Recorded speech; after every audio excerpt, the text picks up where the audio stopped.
What is up, Team Jesus? Welcome back to my channel. Today I'm going to be reading, what am I reading today? I'm reading Adam and Eve. No, I'm not. I'm reading The Fall of Man and Cain and Abel today. Let's jump straight into it. Okay, so let's jump straight back into this. So we're still reading from Genesis, and today I'm going to read The Fall of Man, and I believe it's Cain and Abel, which is the next one. So let's jump into this. So we've just got, if you watch the previous video, we've obviously done the creation of the earth and the creation of Adam and Eve, and how Eve came out of Adam, and now we're going into the fall of mankind. So this moves quite quickly, guys. So hopefully further on in the Bible, these stories will be broken down a bit more, because we've gone straight from the creation, Adam and Eve, now to the fall of man. So here we go. Now the serpent was the more crafty than any of the wild animals the Lord God had made. And by the way, if anyone knows the difference between God and Lord God, please explain that to me. He said to the woman, "Did God really say you must not eat from any tree in the garden?" The woman said to the serpent, "We may eat fruit from the trees in the garden, but God did say you must not eat fruit from the tree that is in the middle of the garden, and you must not touch it or you will surely die." And again, I have no idea why God would put this tree in the garden if it's not there to tempt human beings. I mean, like I said, previously in my life, I've had Jehovah's Witness lessons where they say God does not do anything to tempt mankind. I cannot think of a bigger temptation than sticking a massive tree in the garden saying, hey, don't eat from this tree, because if you do, you'll be all-knowing like God. I mean, anyway. "You will not surely die," the serpent said to the woman, "for God knows that when you eat of it, your eyes will be open and you will be like God, knowing good and evil." When the woman saw the fruit of the tree was good for food and pleasing to the eye, and also desirable for gaining wisdom, she took some and ate it. She also gave some to her husband who was with her, and he ate it.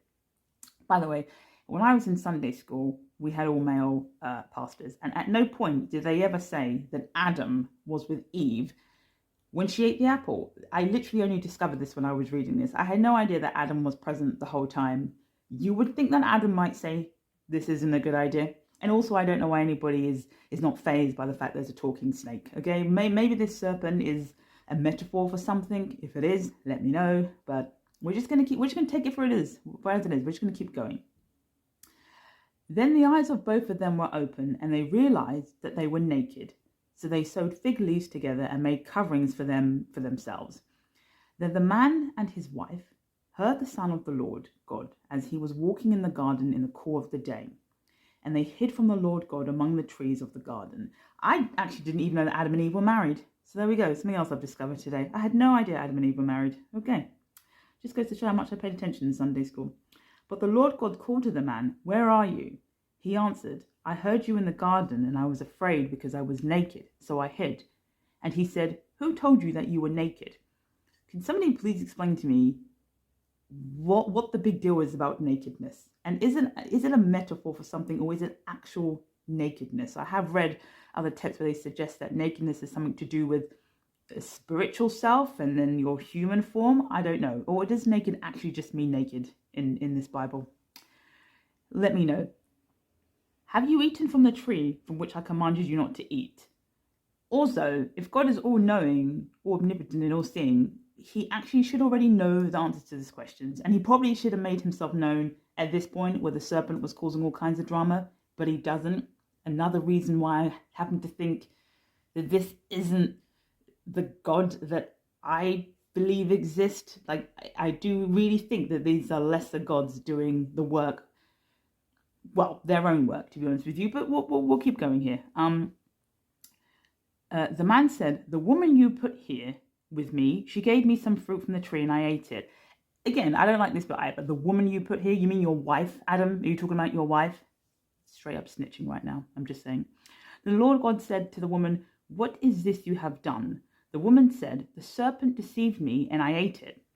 So the Lord God said to the serpent, "Because you have done this, cursed are you above all livestock and all the wild animals. You will crawl on your belly and you will eat dust all of your days of your life." Isn't that what snakes do anyway? I mean, is the serpent a snake? I always learned there was a snake, and now in here it says serpent, but I'm assuming serpent and snake are the same things. And is this a punishment if he's already on his belly? Or was he walking and talking before he became a snake on his belly? I don't know. All the days of your life. I will put enmity between you and the woman, and between you and your offsprings and hers. He will crush your head, and you will strike his heel. To the woman, he said, I will greatly increase your pains in childbearing. Has Eve had kids? Like, how is she to know if this pain is any worse than it would have been? I mean, where did this even come from? What? Okay, fine, whatever. With pain you will give birth to children. Your desire will be for your husband, and he will rule over you. To Adam he said, because you listened to your wife and ate from the tree about which I commanded you, you must not eat from it. Cursed is the ground because of you. Through painful toil you will eat of it all the days of your life. It will produce thorns and thistles for you, and you will eat the plants of the field. By the sweat of your brow you will eat your food, until you return to the ground, since from it you were taken. For dust you are, and to dust you will return. Adam named his wife Eve because she would become the mother of all the living. The Lord God made garments of skin. What? The Lord God made garments of skin for Adam and his wife and clothed them. Is that the Lord God made garments of skin for Adam and his? Okay. Is that human skin, or is that he's made clothes out of animal skin? See, I have heard this, the idea that nakedness is your spiritual form, and that our human form, if you will, is just like a skin layer that covers your spiritual form, and essentially that's why we're sort of cut off now from God. Is that what that means? The Lord God made garments of skin for Adam and his wife and clothed them. I missed that the first time I was reading. That's interesting. And the Lord God said, the man has now become like one of us, knowing good and evil. He must not be allowed to reach out of his hand and take also from the tree of life and eat and live forever. See, again, guys, the man has now become like one of us. This is more than one person.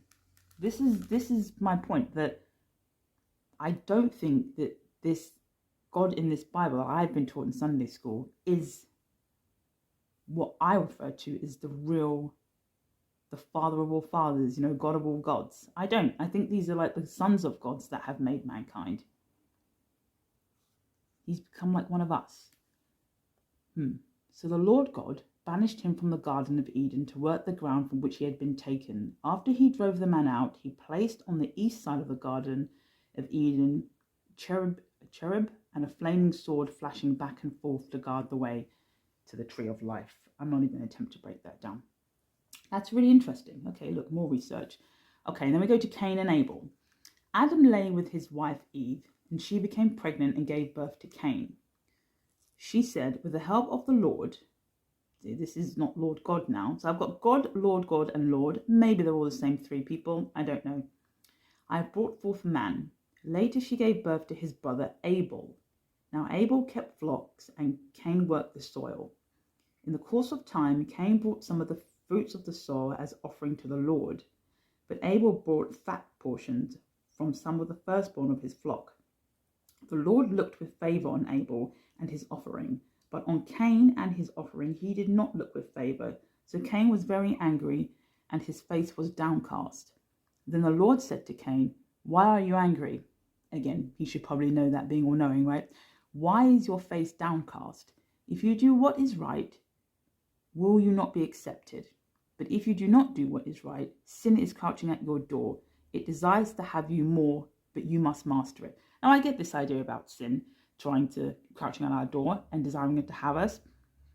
We're all sinful. I'm sinful, and it's always there. But I don't understand what Cain did that was so sinful. He brought offerings. His brother brought offerings, and the Lord liked one over the other. I don't know why this story is such a big deal. Now Cain said to his brother Abel, let's go out to the field. And while they were in the field, Cain attacked his brother Abel and killed him. Then the Lord said to Cain, where is your brother Abel? I don't know, he replied. Am I my brother's keeper? The Lord said, what have you done? Listen, your brother's blood cries out for me from the ground. Now you are under a curse and driven from the ground, which opened its mouth to receive your brother's blood from your hand. When you work the ground, it will no longer yield its crops for you. You will be a restless wanderer on earth. I feel like that. I feel like a restless one on this earth. Also, Cain has killed his brother because the Lord liked his offerings better. I mean, that is just such an extreme action, guys. Like, there's no context here as to whether Cain and Abel had drama before. Maybe that might come later, but that just seems like a complete overreaction, kind of like Adam and Eve being chucked out of the garden and having to endure this crazy punishment because they ate from the tree. Which, by the way, now I'm saying this, guys, when I was in school, I was taught that they ate an apple from the tree. There is nowhere where it says they ate an apple from the tree. It says they ate a piece of fruit. I mean, why are we tarnishing apples, guys? Like, should I be reading from a different Bible? I don't know. But there's nowhere where it says apples. I'm going to eat apples as much as I want now. Now I know that they're not the cursed fruit. Okay. Where was I? This over response from Cain here.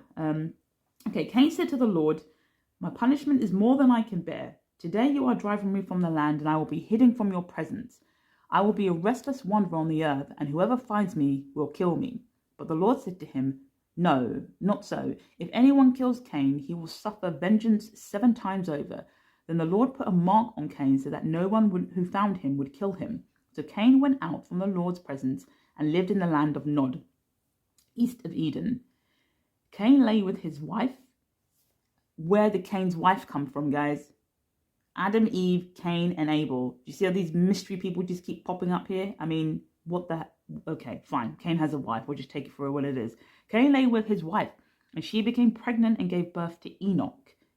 I've heard of Enoch before. Cain was then building a city, and he named it after his son Enoch. To Enoch was born Irad, and Irad was the father of Mehujael, and Mehujael was the father of Methuselah, and Methuselah was the father of Lamech. If I'm getting these names wrong, I'm sorry, I don't know how to enunciate these names. Lamech married 2 women. Oh. I didn't actually realize that was, I thought that was more like a Muslim tradition. I didn't realize that. Okay. Lamech married 2 women, one named Ada and the other named Zillah. Ada gave birth to Jabal. He was the father of those who lived in tents and raised livestock. His brother was Jubei. He was the father of all who play the harp and flute. Zillah also had a son, Tubal-Cain, who forged all kinds of tools out of bronze and iron. Tubal-Cain's sister was Naamah. Lamech said to his wives, Ada and Zillah, listen to me, wives of Lamech, hear my words. I have killed a man for wounding me, a young man for injuring me. If Cain is avenged 7 times, then Lamech 77 times. Okay, so I have a really small brain and I can't hold information in huge quantities. So Lamech has just killed a guy for injuring him. Honestly, violence clearly takes place in this world from the beginning of time. It seems like we're just quite a violent nature, which, again, I don't understand. If God is so loving and caring and passionate, why is there elements of violence in this world? It just makes no sense to me, whatever. But it does make sense if you accept that these are the sons of God causing this drama on the earth right now.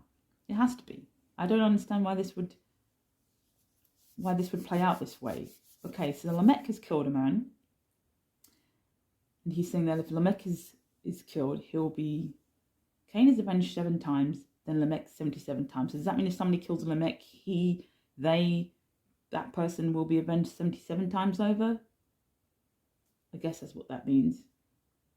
Adam lay with his wife again, and she gave birth to a son and named him Seth, saying, God has granted me another child in place of Abel since Cain killed him. Seth also has a son, and he named him Enosh. At that time, men began to call on the name of the Lord. Okay, at that time, men began to call on the name of the Lord. I don't really know what that means. Is that calling the name to help, for asking God for help, or is that sort of speaking illy of the Lord? I don't know. We're going to leave it there, guys, because that was too much for my brain. And we'll see you in the next one. The next one will probably do Adam to Noah and the flood. Okay, if I'm misunderstanding anything or I'm going wayward, let me know, guys. See you in the next one.